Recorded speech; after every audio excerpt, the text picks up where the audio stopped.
Imaginez que je vous révèle que Red Bull vient de réaliser la manœuvre la plus audacieuse et la plus calculée des 2 dernières décennies en Formule 1, que Christian Horner, le commandant qui dirigeait l'écurie depuis 2005, a été limogé de manière spectaculaire et que cette décision pourrait avoir préservé ou anéanti le destin de Max Verstappen au sein de l'organisation?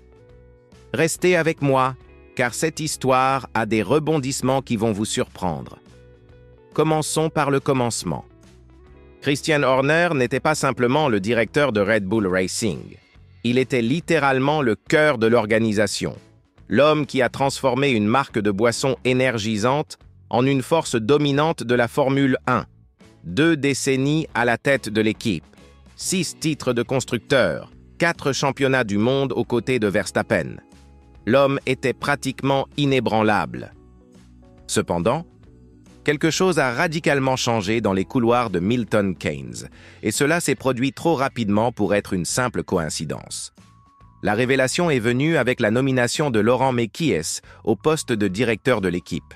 Oui, le même Mekies qui dirigeait Racing Bulls, l'organisation partenaire de Red Bull. Un choix pour le moins intrigant, étant donné qu'il y avait des personnalités beaucoup plus évidentes sur le marché. Mais c'est là que réside le premier élément crucial de notre récit. Il ne s'agissait pas d'une décision technique ou stratégique conventionnelle, c'était une mesure désespérée pour préserver Max Verstappen. Car soyons francs dans cette situation. Au cours des derniers mois, l'ambiance au sein de Red Bull était véritablement tumultueuse. Le véhicule qui dominait les courses en 2023 a commencé à montrer de graves difficultés. Mercedes est revenu dans la course, McLaren luttait pour la victoire, et soudain, Red Bull n'était plus cette machine imbattable. Verstappen, qui a toujours pu compter sur toute l'organisation pour fonctionner, s'est demandé s'il valait encore la peine de rester. C'est là que la situation devient fascinante. Selon Ralf Schumacher, ancien pilote et frère du légendaire Michael, le changement à la tête de l'équipe produit déjà des résultats impressionnants au sein de l'organisation. Il a déclaré que l'ambiance avait complètement changé en quelques semaines. Les gens sont plus motivés, l'ambiance est plus détendue et, étonnamment, Verstappen semble reconsidérer ses options pour 2027. Mais attendez un instant. Pourquoi cette transformation a-t-elle été si radicale? Parce que Christian Horner, malgré tout son succès, était devenu un obstacle interne gigantesque. Schumacher a été très clair. Horner a déterminé seul le destin de l'organisation. Quelle était la nature de ces décisions? Eh bien, les coulisses ne le révèlent pas entièrement, mais nous savons qu'elles impliquaient des conflits d'autorité, des disputes internes et une atmosphère malsaine qui éloignait non seulement Verstappen, mais aussi d'autres talents importants de l'organisation. La question à $1 million se pose désormais. Max Verstappen restera-t-il chez Red Bull ou non? Car il y a encore quelques mois, il semblait absolument certain qu'il rejoindrait Mercedes en 2027. Toto Wolff était déjà en train d'aménager son bureau à Brackley. Mais avec le départ de Horner et l'arrivée de Mekies, le scénario a complètement changé. Et ici, nous touchons à un aspect fondamental que beaucoup de gens ne remarquent pas. Verstappen n'a jamais couru pour une autre écurie en Formule 1. Il est arrivé chez Red Bull alors qu'il était encore jeune, a remporté ses 4 titres mondiaux là-bas, a bâti toute sa carrière et son héritage sous ses couleurs. Quitter Red Bull reviendrait à Pele quitter Santos au sommet de sa carrière. Est-ce envisageable? Certainement. Mais c'est une décision qui va bien au-delà de l'argent ou de la performance. Ralf Schumacher a souligné un autre aspect intéressant concernant un éventuel transfert chez Mercedes. Si Verstappen rejoint cette écurie, il devra partager son temps de piste avec George Russell, qui est clairement le favori de l'écurie.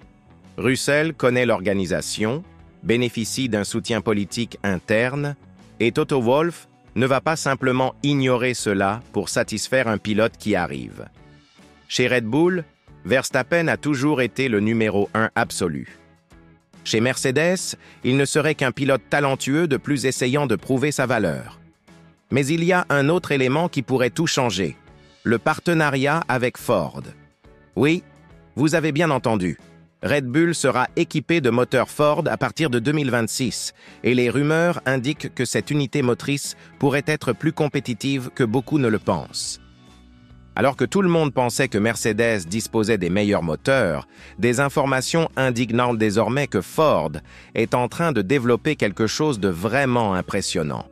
Si cela se confirme, Verstappen n'aurait aucune raison technique de quitter Red Bull. Et c'est là qu'intervient une question que peu de gens se posent. Le moment de ce changement. Pourquoi licencier Horner précisément maintenant, au milieu de la saison 2025? La réponse est simple. Parce que Red Bull a découvert qu'il était en train de perdre Verstappen de manière irréversible. Les dirigeants ont compris qu'il ne s'agissait pas seulement d'une question de performance de la voiture, mais aussi d'ambiance de travail. Verstappen était véritablement mécontent, et cela ne s'achète pas avec de l'argent. Laurent Mekies a apporté une approche complètement différente à l'organisation. Le Français a de l'expérience chez Ferrari, il connaît la pression de travailler avec de grands champions et, surtout, il comprend que des pilotes du calibre de Verstappen ont besoin de liberté créative et de la confiance totale de l'organisation. Quelque chose qui semblait faire défaut ces derniers temps sous l'ère Horner. Mais ici, nous devons parler d'un détail qui pourrait être décisif. L'influence d'Adrian Newey dans toute cette histoire. Le légendaire concepteur de Red Bull a toujours entretenu une relation étroite avec Verstappen. Et nous savons que Newey n'était pas non plus entièrement satisfait de certaines orientations prises par l'organisation. Avec le départ de Horner et l'arrivée de Mekies, Newey a peut-être trouvé l'environnement idéal pour développer une voiture encore plus compétitive. Et si cela se produit, Verstappen aurait toutes les raisons de rester. Soyons réalistes quant au risque de cette opération. Red Bull mise tout sur un changement radical de direction sans aucune garantie que cela fonctionnera. Si la voiture ne s'améliore pas lors des prochaines courses, si la relation entre Mekies et Verstappen ne fonctionne pas, si Ford livre de mauvais moteurs en 2026, alors oui, l'organisation pourrait s'effondrer complètement. C'est un pari risqué qui pourrait soit redynamiser l'organisation, soit détruire complètement sa crédibilité. Mais il y a un autre aspect de cette histoire que personne ne mentionne, l'impact financier de cette décision. Le licenciement de Christian Horner n'était pas seulement un changement de direction, c'était un investissement de plusieurs millions. Entre les indemnités, les coûts de transition et la nécessité de restructurer toute la hiérarchie de l'organisation, Red Bull a dépensé une fortune dans cette opération. Et cela n'a de sens que s'ils croient vraiment pouvoir garder Verstappen à long terme. D'un autre côté, si tout se passe bien, Red Bull pourrait entrer dans une nouvelle ère dorée. Verstappen reste, l'organisation se renouvelle, les moteurs Ford sont performants, Adrian Newey continue de concevoir des voitures gagnantes, et soudain, nous avons une Red Bull encore plus forte qui se bat pour les titres pendant les 10 prochaines années. C'est un pari qui pourrait déterminer l'avenir non seulement de l'organisation, mais aussi de toute la carrière de Max Verstappen. Et il y a encore un autre élément qui pourrait influencer cette décision, ce qui se passe chez les autres écuries du championnat. Ferrari a engagé Lewis Hamilton et investi massivement dans la technologie.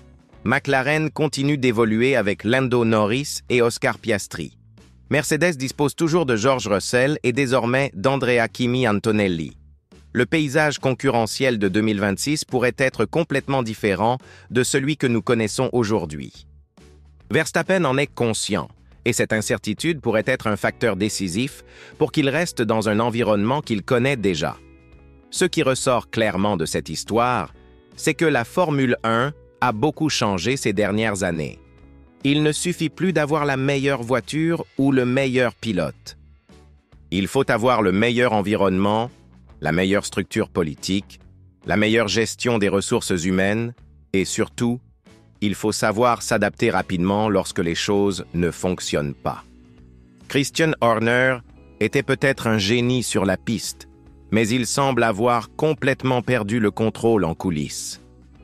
Et Verstappen? Eh bien, il occupe une position unique dans l'histoire de la Formule 1. Quadruple champion du monde à 27 ans, au sommet de sa carrière, il a la possibilité de rejoindre n'importe quelle écurie.